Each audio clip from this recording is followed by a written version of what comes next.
Welcome top news today. President Trump meeting with congressional leaders on Tuesday. Doug MillsThe, New York Times. Guess what? Donald Trump is a raving idiot. Every sentient person knows this, and if Michael Wolff is to be believed, so does most everyone in the White House. So why are we talking about Wolff's book, Fire and Fury, as if it's the news sensation of the decade? The answer lies in the timeless definition of the word gossip. Hearing something you like about someone you don't. Fire and fury is catnip for everyone who detests this president. Trump gorges on burgers in a bed he doesn't share with his wife. He barely reads and constantly repeats himself. He has mastered the fine print in the Bill of Rights, all the way from the First to the Third Amendment, but gossip isn't journalism. And Wolff's book is Exhibit A in how not to damage Trump's presidency, much less his chances of re-election. So much was apparent in Tuesday's televised meeting of the president with congressional leaders to discuss immigration. This was not a good performance by past presidential standards. Trump seemed unable to grasp what a clean bill meant, or where Republicans stood on it. Oklahoma Senator James Lankford acknowledged as much when he said the meeting got confusing. Yet to a normal person casually tuning in, the president appeared reasonably affable and businesslike. He listened. He cracked an appropriate joke. He said he was prepared to defer to the wishes of Congress. Where was the drooling man-child we had been led to expect from Wolff's book and the non-stop coverage of it? The net result is that Fire and Fury has so thoroughly succeeded in lowering public expectations for Trump that it makes it that much easier for him to exceed them. If the White House were smart, it would tweet photos of Trump reading Dean Acheson's Present at the Creation, looking deeply engrossed.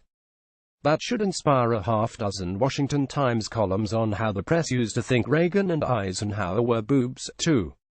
That's not all the damage Wolff has done.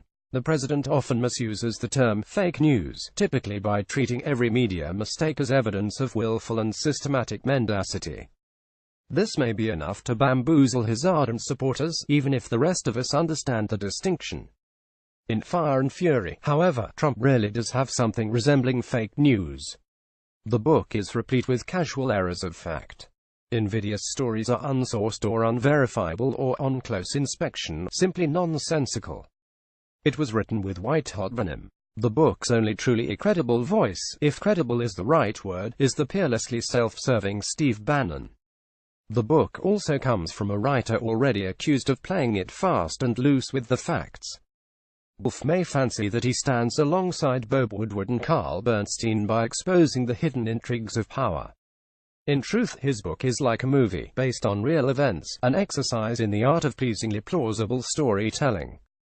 Wolff's book does more than just lend substance to the administration's corrosive fake news allegations. It brings out the worst in Trump's critics, admittedly including me. Isn't it vindicating to know that White House insiders take the same appalled view of the dim bulb in the Oval Office? Isn't it just delicious to hear those words, moron, dope, idiot, whispered about the president by the grown-ups in the room? But if the anti-Trump movement has a crippling defect, it's smugness, and Wolff's book reflects and richly feeds it. We're the moral scolds who struggle to acknowledge the skeletons in our own closet, the smart people whose forecasts keep proving wrong.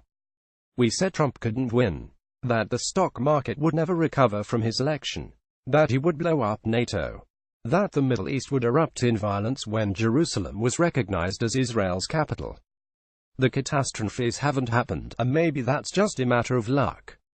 But by constantly predicting doom and painting the White House in the darkest colors, anti-Trumpers have only helped the president.